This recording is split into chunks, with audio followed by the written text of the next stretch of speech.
America ইউরোপকে টেক্কা দিয়ে চিকিৎসা বিজ্ঞানে নিঃশব্দ বিপ্লব ঘটিয়ে দিলেন চীনের বিজ্ঞানীরা। তারা এমন একটি হাসপাতাল গড়ে তুলেছেন যেখানে কোনো ডাক্তার লাগবে না, তবু নির্ভুল চিকিৎসা হবে রোগীদের। চীনের রাজধানী বেজিংয়ে এমন একটি সর্বাধুনিক মানের হাসপাতাল বানিয়েছেন চীনের বিজ্ঞানীরা।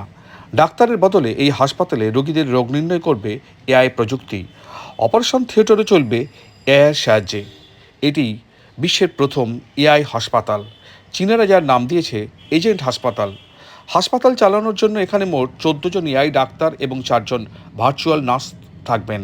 বেজিংয়ের সিংহ বিশ্ববিদ্যালয়ের গবেষকরা মিলে এর ডিজাইন তৈরি করেছেন। এআই ডাক্তাররা কয়েকদিনের মধ্যে 10,000 পর্যন্ত রোগী দেখতে সক্ষম। সত্যিকারের ডাক্তারদের পক্ষে এই কাজ করা অসম্ভব বলেই মনে করছেন বিশেষজ্ঞরা। এআই ডাক্তাররা ইতিমধ্যেই দক্ষতার প্রমাণ দিয়ে ফেলেছেন। মানুষের চিকিৎসা করতে তারা সক্ষম কিনা তা বোঝার জন্য এআই ডাক্তারদের রীতিমতো পরীক্ষায় বসানো